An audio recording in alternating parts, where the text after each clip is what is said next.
Ok. Et maintenant, on va attaquer donc l'avant-dernier séminaire du LPMC avec Mathilde qui nous présente ses données et enfin son explication de ce mystère, de ce mystérieux Boubakichi effect. Ok, ben, bonjour à toutes et à tous. Je suis ravie d'être ici. Avant toute chose, je voulais vous poser une question. En fait, est-ce qu'il y a des gens qui parlent pas français?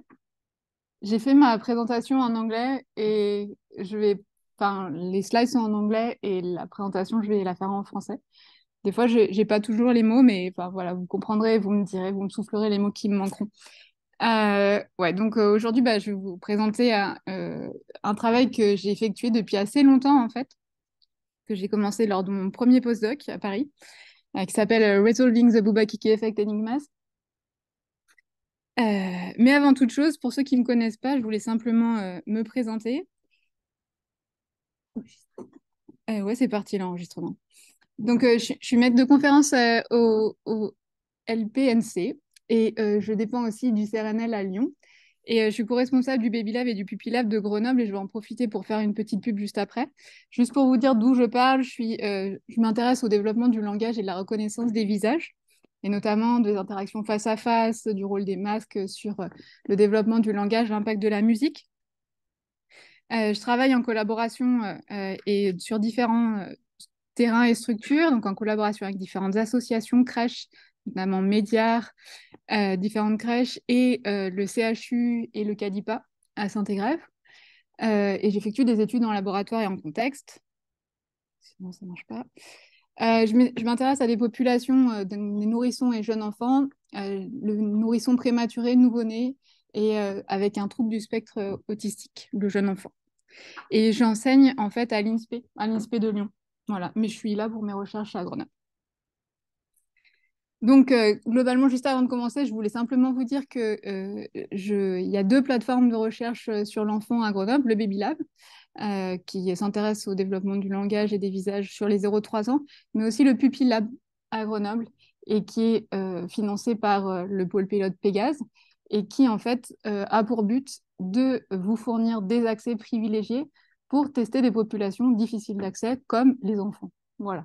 Donc, si vous avez notamment besoin de faire des études chez les 3-18 ans, au Puppy Lab, il y a des structures, il y a de l'argent, des gens qui sont disponibles pour vous aider à faire vos manips chez l'enfant. Donc, n'hésitez pas à nous contacter si vous avez besoin de plus d'informations déjà.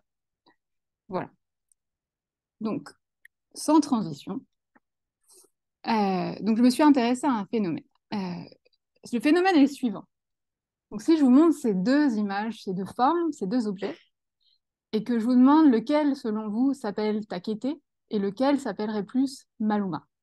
Si je fais un petit sondage ici, tout le monde me fait oui de la tête.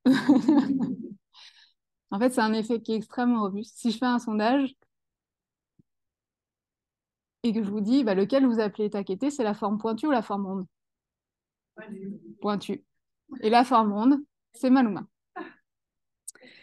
Donc, et cet effet, il a été découvert par Wolfgang Kohler, qui était un gestaltiste, un psychologue gestaltiste allemand.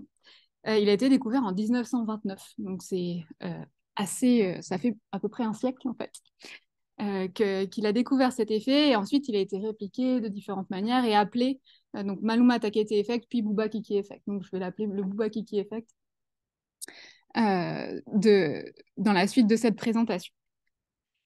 Et en fait, ce qui est intéressant pour la recherche sur le langage, c'est que, eh bien, il vient un petit peu contredire plein de choses sur ce qu'on sait du langage et de la perception. Globalement, en fait, quand je me commençais à m'intéresser à ce phénomène, il y a plein de gens qui m'ont dit non mais arrête, c'est n'importe quoi, c'est juste un petit détail, quelque chose d'anecdotique en fait pour la perception. Tu devrais quand même pas sacrifier ta carrière à travailler là-dessus. J'ai eu exactement cette phrase. Mais quand même, bah, je suis un petit peu têtue. Alors, vous allez me dire si vous êtes d'accord avec moi à la fin de la présentation, mais je vais essayer de vous convaincre de plusieurs choses. Notamment, la première, c'est que le Boubakichi Effect, eh bien, il est intéressant, il est très intriguant pour ce qu'on sait du langage et de la cognition.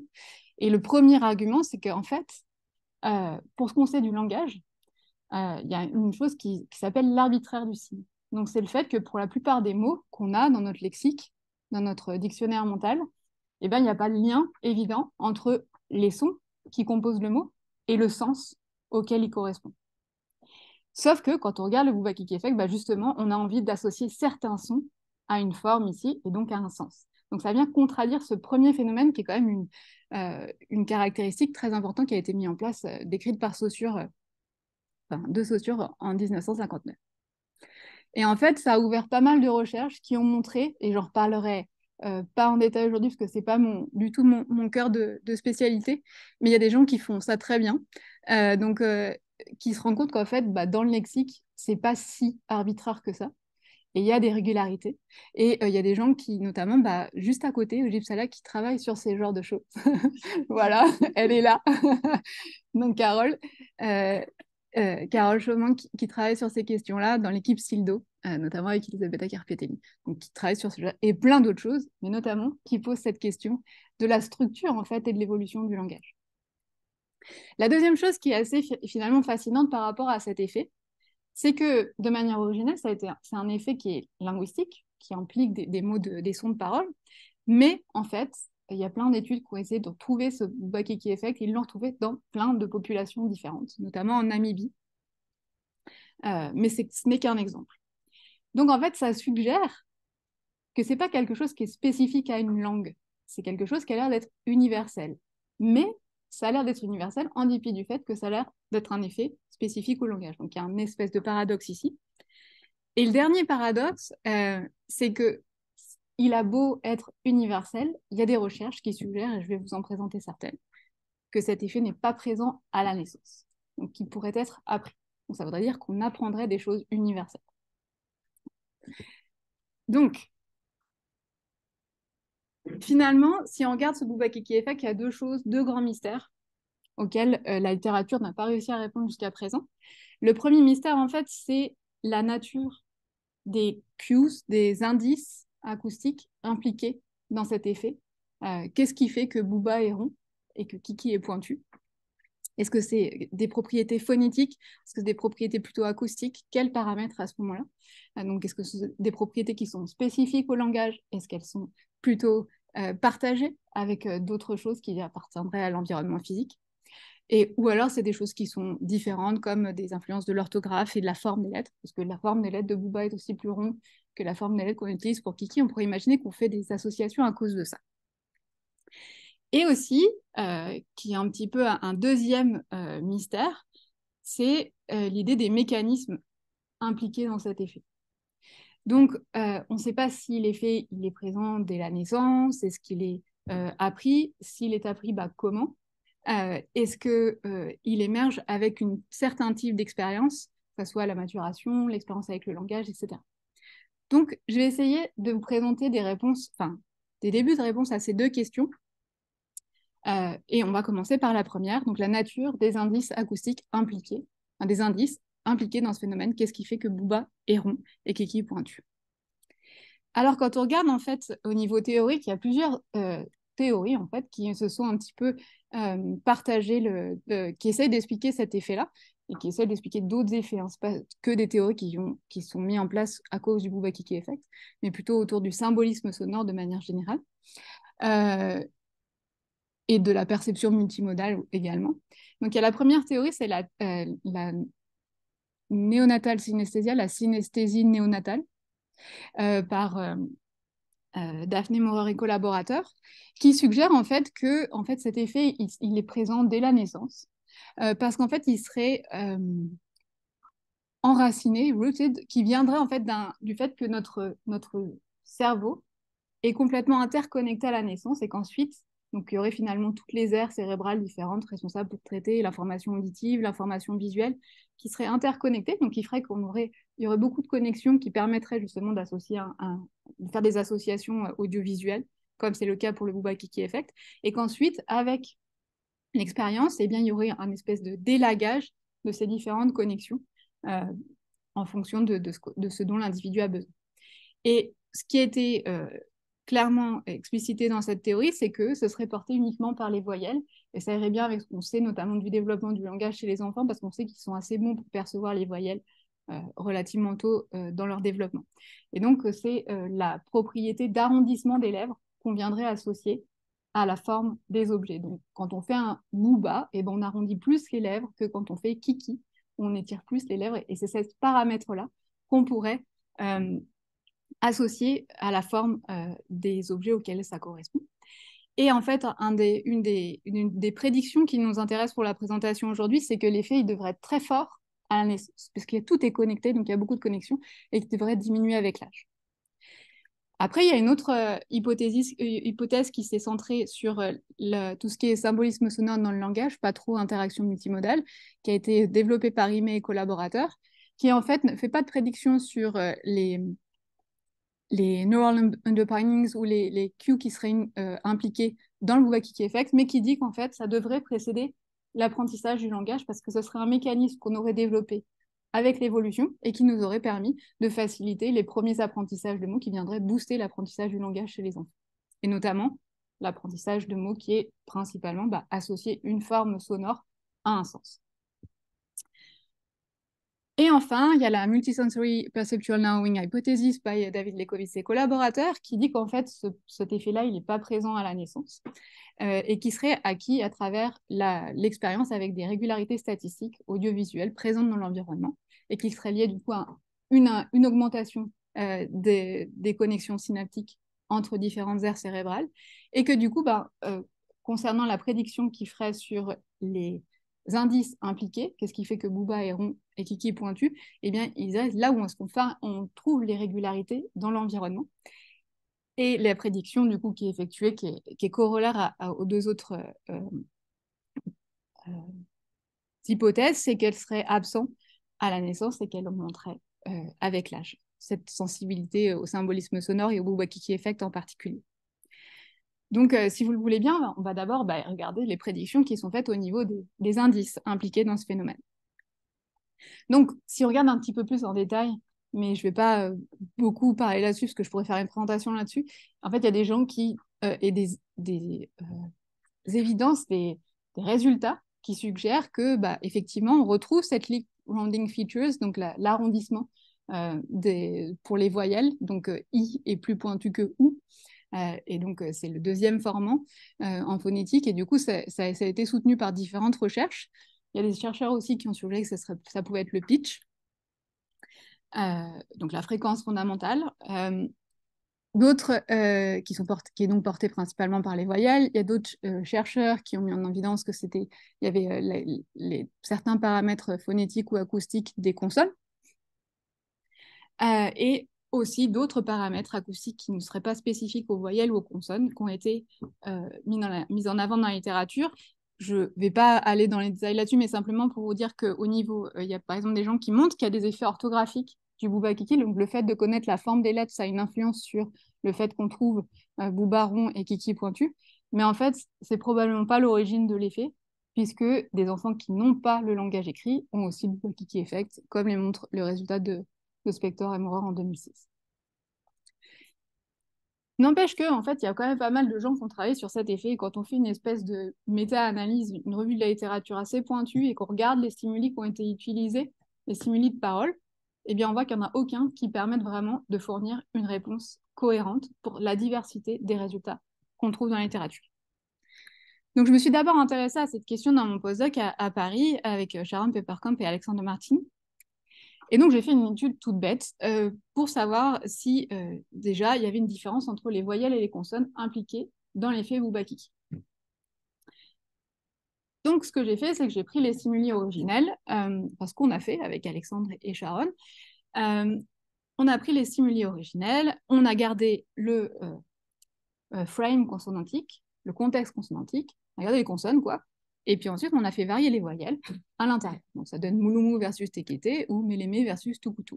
Et en fait, on a fait ça avec plein de voyelles. Et plus spécifiquement, on a fait ça avec des stimuli de parole, des pseudomots, qui étaient de structure CV-CV, donc consonne-voyelle, parce que ça ressemble plus à des mots possibles en français que du CV-CVC. Enfin, que du CV-CV-CV. Donc, on a fait simplement des expériences de choix forcé, très simple, où à chaque fois, on présentait deux formes à l'écran aux participants et ils entendaient un son, enfin un pseudomot tel que l'aimer, et ils devaient, ou toukou, tiki, mala, etc. Et ils devaient l'associer à une forme ou à une autre. Donc, ce que vous avez représenté ici, ce sont les résultats de ces choix forcés. Vous avez sur l'axe des X, qui est un peu spécifique à cette étude, parce qu'en général, les mesures sont souvent sur l'axe des Y, mais en tout cas, sur l'axe des X, vous avez le pourcentage de biais vers les formes rondes. Donc, quand c'est positif, du côté marron ici, ça veut dire que les participants ont choisi plutôt les formes rondes. Et quand c'est négatif, ça veut dire que les participants ont plutôt choisi les formes pointues. Et vous avez dans l'axe des Y toutes les voyelles, parce qu'on l'a fait en français, donc on avait un grand éventail possible de voyelles qu'on pouvait utiliser, donc E, I, U, 1, O, etc. Bon, bref. Et donc, ce que vous pouvez voir, c'est qu'il y a un effet terrible de la consonne. Donc là, vous avez le contexte consonantique qui est en couleur. Donc le me, c'est en marron, te que, c'est en orange. Et ce qu'on voit, c'est qu'il y a un effet terrible de la consonne. Et on ne trouve pas d'effet de la voyelle dans cette manip. Et quand on utilise dans une deuxième manip exactement pareil, on enlève la première consonne et on utilise du VCV, c'est exactement pareil. Ce qui suggère que ce n'est pas un effet juste dû à l'onset, parce qu'on sait que le début des mots, c'est quelque chose d'extrêmement important pour l'accès au lexique, etc. Donc on aurait pu penser que c'est un effet lié au début du mot, mais ça ne l'est pas. En tout cas, pas dans ces manips-là. Donc, ce qu'on a fait, c'est qu'on s'est dit, bah, en fait, on va faire la manipulation inverse. On va prendre, cette fois-ci, le contexte vocalique et on va manipuler les consonnes à l'intérieur pour savoir si ce n'est pas juste un effet qu'on a une manipulation binaire ici et un choix binaire à effectuer dans la manip de choix forcé. Donc, c'est ce qu'on a fait. Donc, on a fait créer des pseudomots, baby, bobou, tité, totou. Donc, le contexte vocalique, c'était IE versus OU. Et on a changé les voyelles au milieu. Donc, pareil, vous avez encore représenté le pourcentage de choix vers la forme ronde sur l'axe des X. Et sur l'axe des Y, cette fois-ci, c'est les consonnes, différentes consonnes du français. Je crois qu'on les a à peu près toutes testées. Et ce qu'on trouve ici, on trouve un effet de la voyelle et un effet de la consonne, mais on trouve que pour certaines consonnes, quelle que soit la voyelle qu'on met, il n'y a pas d'effet. La voyelle n'influence pas. Donc, voilà. Et on retrouve aussi un biais pour les formes rondes, mais on va en reparler, si vous voulez, plus tard. Ça, c'est quelque chose que je retrouve de manière extrêmement robuste dans toutes mes manips. Bon, je ne sais pas exactement si c'est intéressant, mais en tout cas, c'est là. Et en fait, donc, pour savoir vraiment par rapport aux consonnes et aux voyelles lesquelles sont les plus importantes, et ben, on a regardé finalement le pourcentage de choix vers la forme ronde par rapport à la forme pointue dans les différentes expériences. On les a comparés et on s'est rendu compte que quand on manipule le consonant frame, on a des effets plus forts que quand on manipule le vocalic frame. Donc, ce qui suggère que les consonnes jouent un rôle plus important ici que les voyelles, même si on trouve des effets dans les deux cas. Donc, du coup, j'ai discuté, j'ai présenté ces résultats et j'ai pu faire présenter ces résultats à Jean-Luc Schwartz, qui est un chercheur au GIPSA, qui vient juste de partir à la retraite, et qui connaît très bien le signal de parole, en tout cas bien mieux que moi. Et donc, ce qu'il m'a dit, mais Mathilde, en fait, c'est pas une histoire de consonnes et de voyelles à proprement parler. Il y a des paramètres acoustiques qui sont inhérents à ce que tu as manipulé derrière. Donc, en gros, ce qu'il m'a dit, regarde, tu prends, donc vous avez ici les spectrogrammes, d'accord? Donc, vous avez la fréquence du son dans l'axe des Y et le temps dans l'axe des X. Et vous avez en fait l'intensité qui est représentée par les niveaux de gris. Donc, plus c'est fort, plus c'est long, plus c'est intense. Et il m'a dit, en fait, dans tout ce qui est manipulé dans la littérature, c'est pas les consonnes, les voyelles, etc. C'est pas l'orthographe, c'est pas tout ce qu'on a vu avant ça. Ce sont des paramètres acoustiques qui permettent de tout expliquer. Donc, le premier paramètre acoustique, c'est la fréquence spectrale. Donc, vous avez la Maluma, le spectrogramme pour Maluma, c'est prononcé par moi d'ailleurs, et le spectrogramme pour Takete. Et la première chose qu'on voit, c'est qu'au niveau du spectre des fréquences, l'ensemble des fréquences présentées dans le son, il y a beaucoup plus d'intensité dans les basses fréquences pour Maluma, comme vous pouvez le voir ici, et beaucoup plus d'intensité dans les hautes fréquences, c'est les grandes barres qu'on voit, pour Takete. D'accord? Donc ça, c'est une première chose, c'est l'argument de la fréquence spectrale.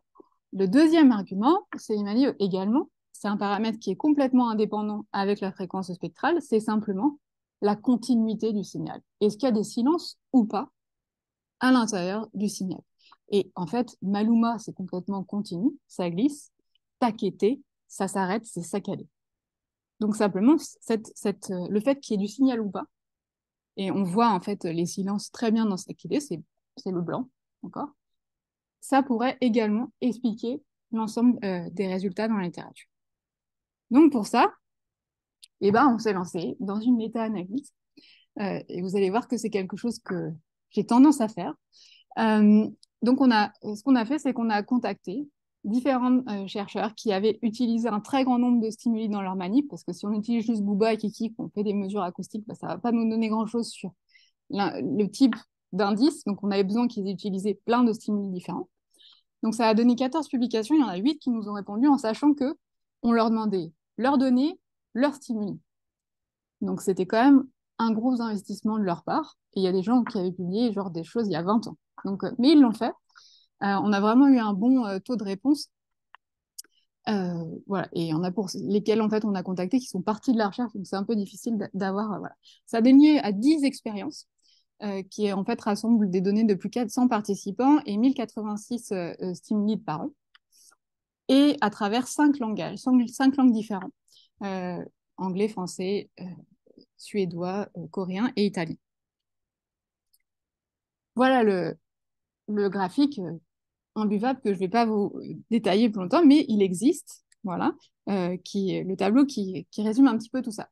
Et ce qu'on a fait, c'est qu'on a pris chacun de leurs stimuli, donc les 1086, leurs stimuli de parole, et on a extrait la mesure de fréquence, d'accord, de fréquence spectrale, et la mesure de continuité. Donc la mesure de fréquence, c'est simplement, on a fait la différence entre les hautes fréquences et les basses fréquences, et pour la continuité, on a simplement pris le minimum de l'intensité dans le signal. Donc voici la représentation du modèle acoustique qui nous a permis d'extraire ces différents paramètres à l'intérieur de nos stimuli. Donc on a pris les stimuli, on les a passés dans un gamma-tone filter bank pour pouvoir bien extraire les informations dont on avait besoin. Ça nous a donné le spectrogramme et ensuite on a extrait les informations spectrales, comme je vous ai dit, et les informations au niveau de la continuité, c'est l'analyse temporelle, tout simplement. Et après, avec ces paramètres mathématiques, on a pu prédire un score de rondeur. Et donc, l'idée ici, c'était de savoir si ce score de rondeur basé sur les paramètres acoustiques nous permettait de prédire les résultats obtenus dans la littérature au niveau expérimental, donc les choix des participants. Et donc, c'est ce qu'on a fait. Donc, vous avez simplement en fait une corrélation toute bête qui est représentée entre les données sur l'axe des X et les prédictions du modèle sur l'axe de droite pour les différentes études ici. Et en fait, donc, il y a de la variabilité, il y a des choses dont on peut discuter. Le modèle, évidemment, il n'explique pas tout. Mais ce qui est assez impressionnant, en tout cas, c'est peut-être parce que j'ai un biais de travailler avec des bébés, on a des tailles d'effets toutes petites et beaucoup de variabilité. Là, j'étais assez surprise quand même, si on calcule le pourcentage de variance expliquée, on est à 60% en moyenne, avec des données qui sont parfois expliquées à 90%. Alors bon, ça tombe que c'est les miennes. Ça, c'est un... Voilà. Mais en tout cas, voilà, ça explique beaucoup de la variance. Et sur, par exemple, l'étude de Lacey et al., ils ont énormément de stimuli et on explique peut-être près de 50% de la variance des données avec nos deux paramètres acoustiques seulement. Donc rappelez-vous, hein, c'est à travers des locuteurs différents, les gens c'était des voix différentes, il y a des voix masculines, des voix féminines, des personnes qui parlent en infantile, en parole adressée à l'enfant, donc avec une modulation extrêmement importante de leur fréquence fondamentale, des gens qui sont très sans modulation, etc. Mais ça a l'air quand même d'expliquer de manière assez universelle les résultats. Donc, en fait, bon, en bonne psychologue expérimentaliste, je me suis dit, ben, on ne va pas pouvoir s'arrêter là. Il faut qu'on manipule ces paramètres de manière directe pour savoir si ça influence vraiment les associations des formes rondes et pointues. Parce que là, ça reste du descriptif du corrélationnel. Bon. Du coup, bah, c'est ce qu'on a fait. On a fait une manip où, en fait, on a créé des stimuli de non-parole, d'accord, pour vraiment, parce que finalement, si on dit que c'est des paramètres acoustiques, il n'y a pas de raison que ce soit des stimuli de parole. Donc, on a utilisé des stimuli artificiels et on a manipulé leur fréquence spectrale et leur continuité. pour savoir si les participants les associaient plutôt à des formes rondes et des formes pointues. Donc, on a fait une manipulation très simple. Donc, on a manipulé la fréquence spectrale, des stimuli, et leur savoir s'il y avait ou pas une diminution de l'amplitude, donc est-ce qu'il y avait des silences à l'intérieur ou pas. Donc, je ne sais pas si vous allez bien entendre, parce que je me suis... Mais en tout cas, je peux le refaire à la voix si vous voulez. Donc, ça fait psh, plus ou moins grave, d'accord? Donc, le plus grave, le plus aigu. Donc, ça, c'est pour la continuité. C'est des stimuli qui sont absolument continus. Et là, c'est un stimuli discontinu versus... Je ne retrouve pas la... Bon, ça fait pich, pich. Voilà. Voilà. OK, donc vous avez compris, on a manipulé ça. Et en fait, on s'est rendu compte qu'effectivement, les participants, donc ça vous avez les résultats ici, donc cette fois-ci, le pourcentage de choix pour les formes rondes par rapport aux formes pointues, il est dans l'axe des Y. Vous avez la fréquence spectrale du bruit blanc que vous avez entendu, qui est dans l'axe des X. Et vous avez les différents niveaux de continuité, parce qu'en fait, on l'a manipulé avec 4 paliers dans les différentes couleurs. Et ce qu'on voit, c'est qu'on voit un effet terrible de la fréquence. Là, on ne retrouve pas du tout la préférence pour les formes pointues, et on pense que c'est lié au fait que ce n'est pas des stimuli de parole, mais on pourra en discuter. Mais en tout cas, on retrouve très bien nos tailles d'effets avec des tailles, enfin, on retrouve bien nos deux effets avec des tailles d'effets relativement similaires avec ce qu'on trouvait précédemment dans la méta-analyse et le modèle qu'on a effectué sur les données partagées par différents auteurs. Donc, par rapport aux prédictions effectuées par les différentes théories dont je vous ai parlé tout à l'heure, bah, ça va plutôt dans le sens de la multisensory perceptual narrowing hypothesis, okay, parce que c'est là où on trouve les régularités. Bon, et ben on ne s'est pas arrêté là. En fait, on s'est dit, mais pourquoi? Pourquoi, en fait, ces paramètres-là plutôt que d'autres? Et donc, on a commencé à se tourner vers la physique des objets et la physique intuitive.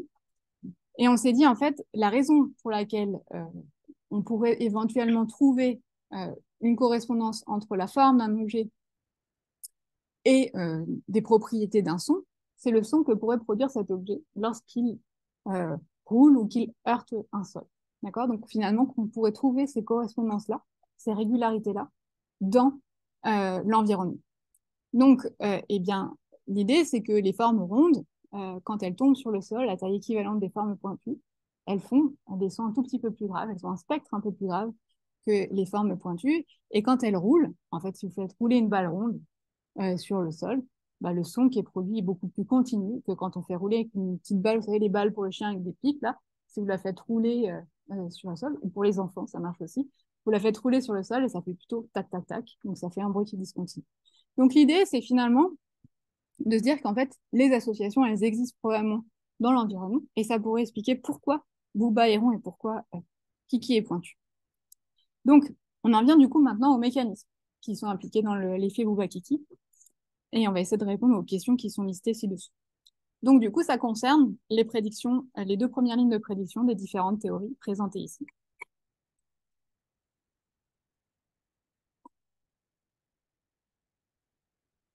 Et donc, on s'est tout d'abord dit, bah, peut-être que ça vient de l'environnement, ou peut-être que, en fait, on a des connexions qui sont déjà présentes au niveau entre les aires visuelles et les aires auditives, qui pourraient expliquer que, bah, justement, il y a une sensibilité au Wakiki effect parce qu'il y a des connexions privilégiées dans le cerveau.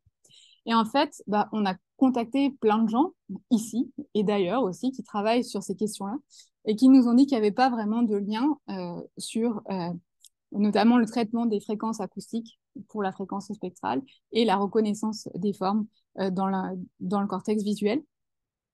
Il y a des choses qui sont présentes dans le bébé chat, mais pas dans le cerveau des bébés chats, mais pas dans le cerveau des bébés singes. Donc voilà.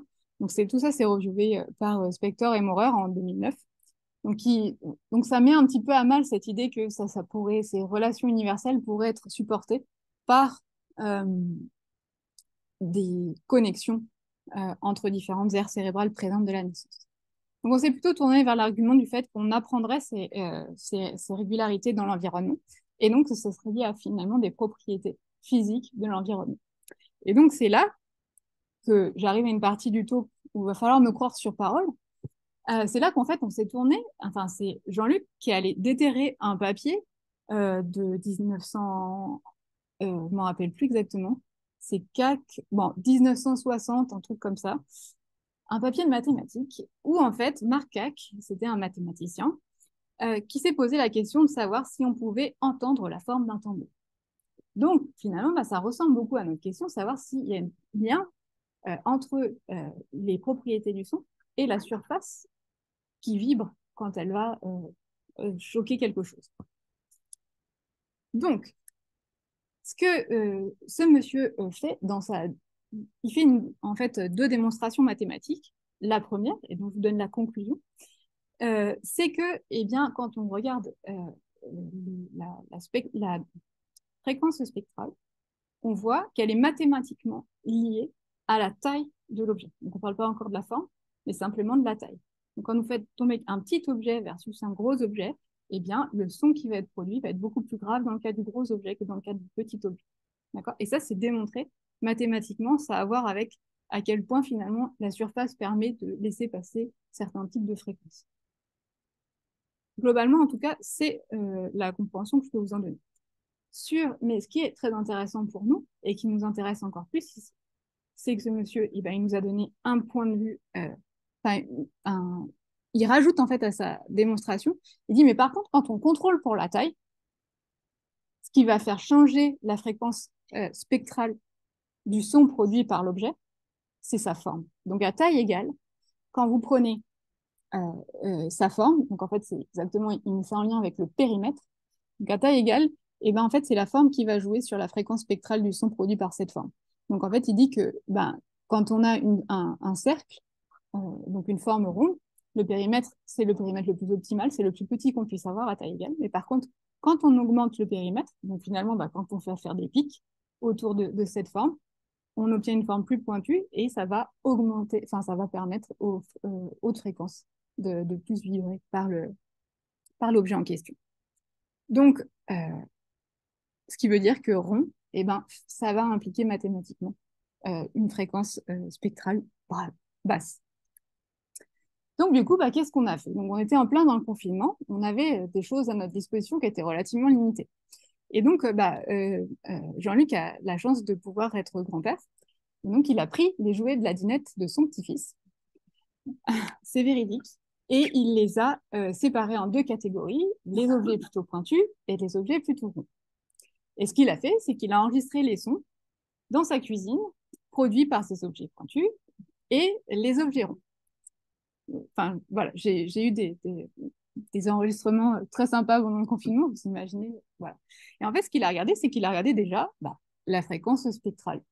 Et quand on regarde, par exemple, la fréquence spectrale produite par la pomme qui est ronde, eh bien, elle est de plus basse fréquence, légèrement, mais ça l'est, que la fréquence spectrale de la tranche de pastèque. Donc, on est d'accord, la pastèque, c'est rond, mais quand on prend une tranche et qu'on la tape sur sa pointe, c'est un objet qui est relativement pointu, et donc on a une différence de ce fait. Et en fait, ce qu'on a fait, bah, j'ai mis les stimuli sur prolifique, et j'ai demandé aux participants de les associer à des formes plutôt rondes ou pointues. Et voici les résultats qu'on obtient. Donc les gens, ils arrivent à retrouver les sons des formes plutôt rondes sur la base de la fréquence spectrale, parce qu'on a contrôlé évidemment d'autres paramètres. Mais donc on trouve un effet assez énorme. Donc quand on leur met une pomme et par rapport à une tranche de pastèque, et qu'on leur fait écouter le son de la pomme, ils arrivent à trouver que c'est plutôt la pomme qu'on a tapée sur le sol plutôt que la pastèque. Et l'effet, en fait, j'ai refait 15 fois les analyses parce que c'est encore une fois rare d'avoir des tailles d'effets aussi importantes et des résultats autant sans appel. Et en fait, on a aussi, et ça c'est grâce à Eric Guinet, donc là on était revenu au labo et on a eu la chance de... Donc il y avait une imprimante 3D qui avait été achetée récemment. Et nous, ce qu'on a fait, c'est qu'on a fait imprimer une boule lisse et une boule avec des pics pour cette fois-ci étudier l'effet de la continuité. Et donc vous avez ici le spectrogramme pour la balle ronde et le spectrogramme pour la balle pointue. Et donc, ce que vous voyez, c'est qu'il y a bien plus, enfin, je ne sais pas si vous voyez très bien ici, mais en tout cas, il y a plus de basse fréquence et un spectre beaucoup plus, une enveloppe beaucoup plus continue dans le cas de la balle ronde que dans le cas de la balle pointue. D'accord. Et en fait, ce qu'on a fait écouter aux participants, on a fait écouter les stimuli originels. Donc, j'ai lancé sur mon bureau un bon nombre de fois les balles, je les ai enregistrées. Et j'ai fait écouter les sons originels aux participants. Et là, ils sont à quasiment 100% de bonnes réponses dans les deux. Et ensuite, ce qu'on a fait, c'est qu'on a isolé la fréquence de la continuité. Donc, on a gardé, si vous voulez, l'enveloppe. Donc, l'enveloppe du son, c'est le contour, c'est l'intensité finalement. Et on a rempli ça avec différentes valeurs de fréquence spectrale pour justement essayer d'isoler le paramètre de continuité par rapport au paramètre de fréquence spectrale. Et on s'est rendu compte que ça marchait également. Donc, quand on appliquait la fréquence spectrale basse sur une enveloppe acoustique ronde ou pointue, eh bien, on a bien l'effet de l'enveloppe acoustique et ça marche aussi quand on applique la fréquence spectrale haute. Donc, il suggère qu'il y a vraiment aussi un effet de l'enveloppe de la continuité du signal acoustique. Donc, on retrouve bien les deux effets sur des objets qu'on rencontre dans l'environnement. Donc, par rapport aux différentes théories qu'on a pu voir, ça va encore, c'est encore plutôt en accord avec la dernière théorie du multisensory perceptual narrow. Mais donc, comme vous le savez, je suis une psychologue développementaliste. Et en fait, au début de toute cette aventure, je me suis plutôt intéressée en fait aux effets de l'émergence de cet effet chez le bébé. Donc, si vous avez encore 5-10 minutes, je vous raconte la fin de l'histoire sur les bébés.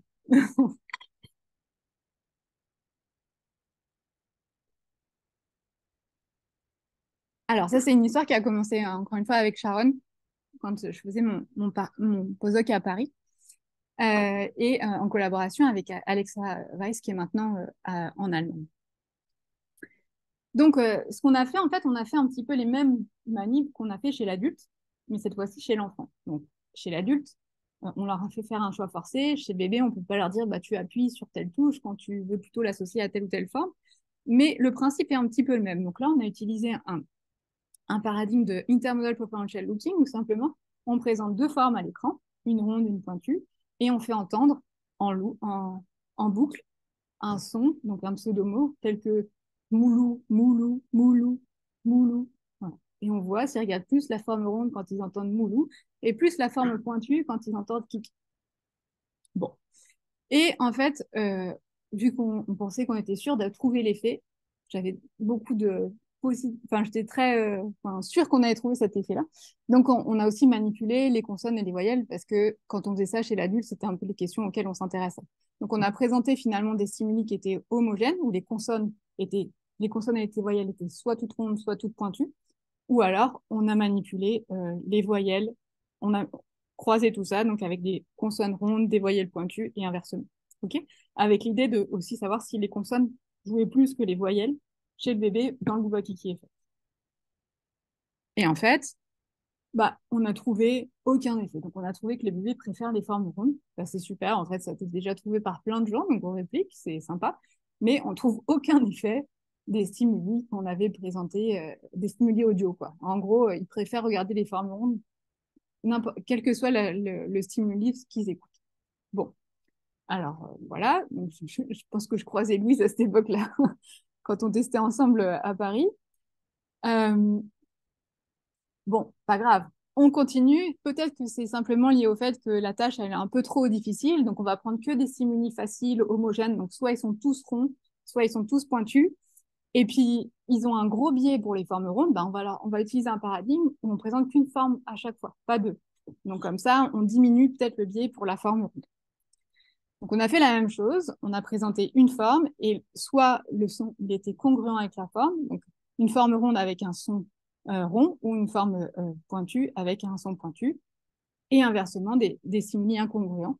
Et donc, l'idée, c'est que si on associe, par exemple, le son kiki à une forme ronde, et ben, les bébés vont être plus surpris que quand on associe le son booba avec une forme ronde. D'accord? Donc, c'est un paradigme un peu différent. On a fait ça avec une image, avec une forme fixe. Il ne s'est rien passé, aucune différence. On a fait ça, on s'est dit, bah, peut-être qu'ils n'arrivent pas à associer, donc on va faire bouger la forme en même temps que le son. Rien de rien. Mais par contre, ils adorent, hein, ils regardent très bien, mais aucune différence entre les stimuli. Bon. Donc du coup, bah, j'ai commencé à présenter un petit peu ces résultats en conférence. Pardon, ouais, ils sont jeunes. Je ne me rappelle plus exactement si c'est celui-là, c'est les 6 mois et avant, c'était les 6 mois et les 4 mois. 4 mois, 6 mois et là, c'est de nouveau 4 mois. Donc ouais, l'idée, c'était de trouver s'ils sont sensibles très tôt, en fait, avant qu'ils commencent à faire du babillage, avant qu'ils commencent à avoir un lexique en mémoire. Donc on s'est dit, bon, ok, c'était encore trop dur, on va faire des stimuli encore plus simples avec une seule consonne voyelle simplement et des formes très simples. Parce que peut-être qu'ils s'étaient perdus, il y avait trop de pics, trop de trucs ronds. Donc on leur simplifie la tâche et on utilise moins de stimuli. Donc on avait loup, mou et bou versus qui, pi et ti. Voilà. Et ben rien de rien. Mais en fait, donc, si voilà, on fait un petit peu le résumé de tout ça, en gros, on n'a rien trouvé à part, j'ai retrouvé de manière voilà, très robuste ce préférence pour les formes rondes retrouvées presque dans toutes les manips. Bon. Euh, donc, ce que j'ai fait, c'est que j'ai présenté ce résultat en conférence. Et je me suis rendu compte qu'il y avait plein de gens qui faisaient la même chose que moi et qui cherchaient un effet Bouba-Kiki chez les bébés. Donc, on s'est associé avec Imela Martin Chotsuchi et Paola Fickert. Et donc, le travail qu'on faisait en ce moment, c'était aussi avec Adriana Guevara-Rucos pour essayer de collecter un petit peu des données sur différents chercheurs qui avaient peut-être essayé de trouver l'effet Bouba-Kiki. Le problème, c'est que quand on ne trouve pas d'effet, ben, on ne le publie pas. Donc, bah, c'est quelque chose qui est assez biaisé. Et donc, ce qu'on a fait, là, on a fait une autre méta-analyse. Et donc, l'idée, c'est qu'on a regroupé des études de différentes langues, avec des âges différents, évidemment. Donc, au total, on a inclus 11 études, 6 publiées et donc 5 non publiées, donc ce qui était important aussi pour le biais de publication. Donc, on a pu avoir des données qui n'étaient pas publiées, donc ça, c'était vachement important pour nous. Et puis, donc, ça regroupait plus de 500 enfants, et les enfants âgés entre 4 et 38 mois. Et la moyenne, elle était autour de l'âge de 12 ans. Voilà, donc, toutes ces données sont présentes en fait, tout ce que je vous dis ici, toutes les données sont présentes sur des OSF, etc. Mais celle-ci, c'est aussi présent sur le site de MetaLab, qui est un site en fait où il y a plein de méta-analyses effectuées par Lib sur la recherche en développement chez le bébé. Et donc, on a calculé en fait finalement la taille d'effet pour les stimuli de type Booba et les stimuli de type Kiki ou Kike. Et on s'est rendu compte, en fait, que bah, l'effet, il était très faible en termes de taille et qu'il était présent que pour Booba, en fait, dans les premiers mois et qu'il y avait une augmentation du Kiki effect avec l'âge. Donc, en gros, par rapport aux théories, ça suggère que, voilà, ça c'est pour... ouais. Par rapport aux théories qui sont posées avant, ça suggère qu'en fait, s'il y a un effet, il est faible à la naissance, il n'est pas du tout robuste s'il existe, parce que c'est possible qu'il existe, on ne peut pas avoir quelque chose de définitif avec ça, mais que s'il existe, en tout cas, il augmente avec l'âge plutôt que de diminuer avec l'âge et le premier.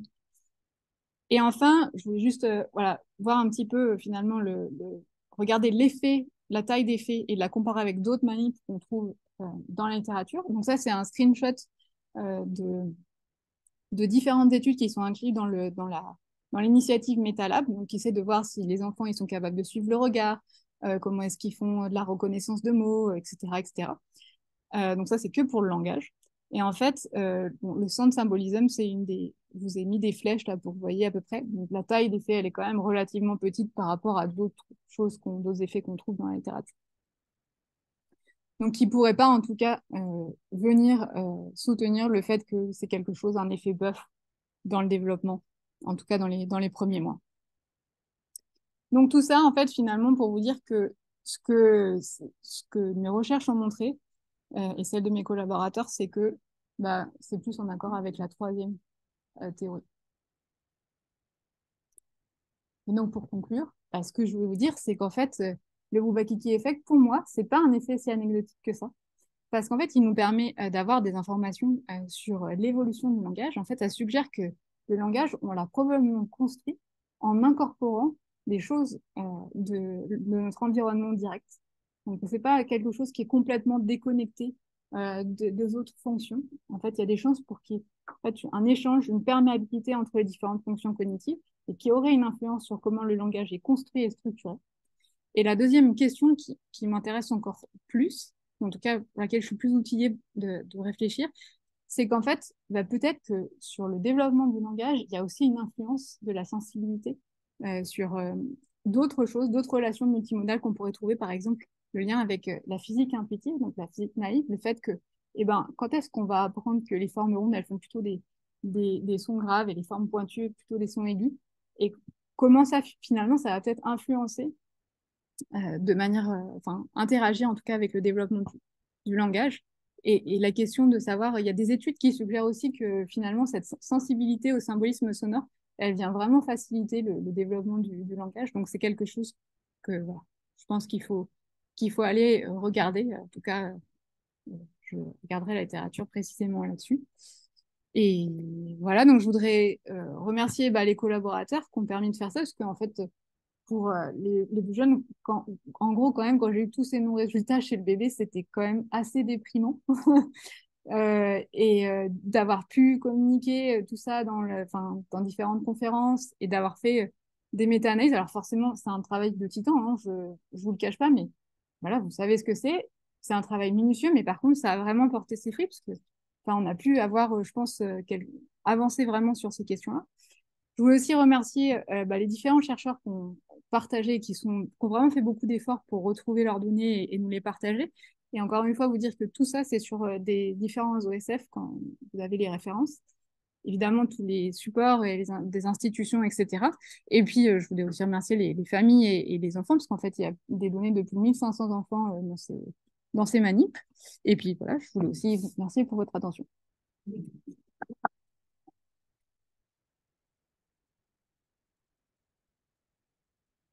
Peut-être arrêter l'enregistrement. Oui, c'est bon. Bon, je peux arrêter.